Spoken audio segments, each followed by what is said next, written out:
శ్రీరామ రఘురామ నిన్ను వేడుకోగ దిగిరావా జయ రామ.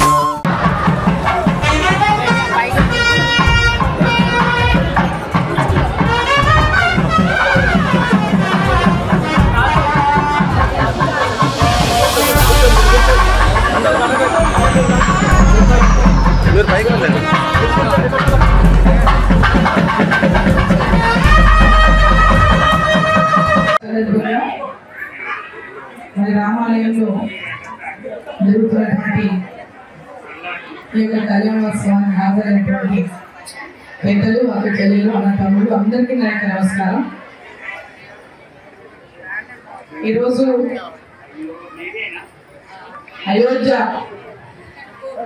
అయోధ్యలో రామ మందిరం భవ్యమైన దివ్యమైన రామ మందిరం నిర్మాణం తర్వాత ఆ యొక్క మందిరంలో బాలరాముని యొక్క ప్రతిష్ట జరిగిన తర్వాత అంటే జనవరి 22, 2024 మరొకసారి చరిత్రలో లిఖించబడినటువంటి రోజు. 500 సంవత్సరాల నుంచి ఎదురు చూస్తున్నటువంటి శ్రీరాముని సొంత ఇంటిలోకి శ్రీరాముని ప్రవేశపెట్టినటువంటి ఆ యొక్క నరేంద్రుడి యొక్క చేతుల మీదుగా రాముడు ఆ కార్యక్రమం జరగాలని కలిసినటువంటి సందర్భంగానే ఆ యొక్క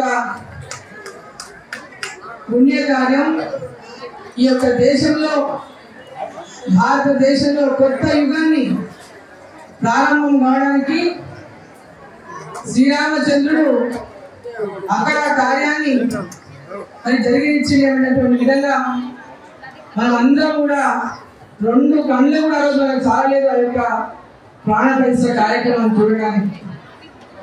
ఈరోజు ఆ కార్యక్రమం తర్వాత ఆ పవిత్ర కార్యక్రమం తర్వాత జరుగుతున్నటువంటి మొట్టమొదటి వచ్చినటువంటి శ్రీరామనవమి జరుగుతున్నటువంటి మొట్టమొదటి సీతారామచంద్రుని యొక్క ఆశీర్వాదం, అయోధ్య రాముని ఆశీర్వాదాన్ని ప్రతి ఇంటికి అక్షింతల రూపంలో ఆ శ్రీరామచంద్రుడు పంపినటువంటి నేపథ్యంలో మన యొక్క ఆశీర్వాదాన్ని మీరందరూ కూడా మన నరేంద్రుడికి, మన దేశం కోసం, మన కోసం మన శ్రీరామచంద్రుని ప్రార్థించి వారి విజయం కోసం మీరందరూ కూడా అనుకుంటూ అందరికీ కూడా శ్రీరామనవమి శుభాకాంక్షలు తెలియజేసుకుంటూ జై శ్రీరామ్, జై శ్రీరామ్, ధన్యవాదాలు.